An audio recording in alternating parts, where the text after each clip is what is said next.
আসসালামু আলাইকুম। সৌরভ ফাস্ট এটি ইন্দোনেশিয়ার এমন এক কালো জাদু যা যে ব্যক্তির উপর করা হয় সে 40 দিন ধরে দুনিয়াতে জাহান্নামের কষ্ট ভোগ করে মৃত্যুবরণ করে। এই সৌরভ ফাস্ট করার জন্য কোনো ব্যক্তিকে টানা 40 দিন পর্যন্ত খাবার অথবা পানি না খেয়ে রোজা রাখতে হয়।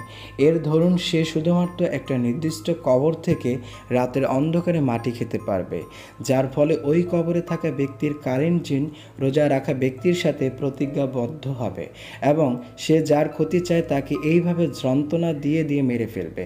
তবে যদি কেউ এই রোজা শুরু করে কোনো কারণে তা শেষ না করতে পারে, তাহলে ওই ব্যক্তির সাথে বা ওই ব্যক্তির পরিবারের সাথে কি ঘটে তা জানতে পারবো আজকের এই গল্পে, যার নাম সরো।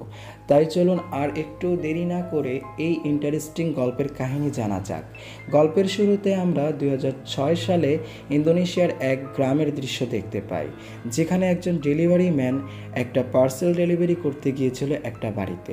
বাড়িটা দেখে মনে হচ্ছিল অনেক দিন যাবৎ এর রক্ষণাবেক্ষণ করা হয় না। বাড়িটা ছিল কুতুব নামের একজন লোকের।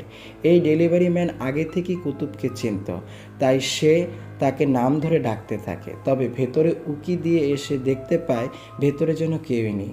এমন সময় সে দূরে কুতুবকে দাঁড়িয়ে থাকতে দেখতে পায়, যাকে দেখে সে পাশের জানালা দিয়ে তাকে ডাকতে থাকে। তখনই কুতুব তার দিকে ঘুরে তাকায়, সাথে সাথে পাশের দরজাটি আপনা আপনি খুলে যায়। ডেলিভারি ম্যান মনে করে অন্য কেউ হয়তো বা দরজাটি খুলে দিয়েছে, তাই সে ভেতরে প্রবেশ করে ভেতরে জিনিসপত্র দেখেও মনে হচ্ছিল যেন এখানে বহুদিন যাবৎ কেউই থাকে না। বাড়ির এই পরিবেশ দেখে লোকটি একটু অবাক হয়নি। এমন সময় পাশে থাকা একটি টিভি হঠাৎ জ্বলে ওঠে, সাথে সাথে তার সামনে দাঁড়িয়ে থাকা কুতুব ছটফট করতে আরম্ভ করে। বৃদ্ধ কুতুব যেন মৃত্যুর যন্ত্রণায় ছটফট করছিল।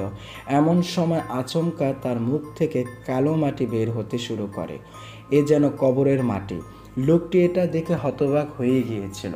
এমন সময় পেছনের দরজাটি আপনা আপনি খুলে যায় এবং ওই ঘর থেকে কুতুবের কণ্ঠ ভেসে আসে যে ভেতরে আসলো।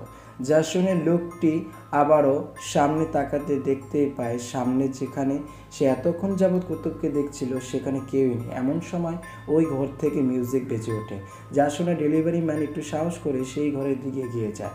ঘরে ঢুকতেই সে হতবাক হয়ে যায়, কেননা সেখানে গলায় দড়ি দিয়ে ঝুলছিল কুতুবের লাশ।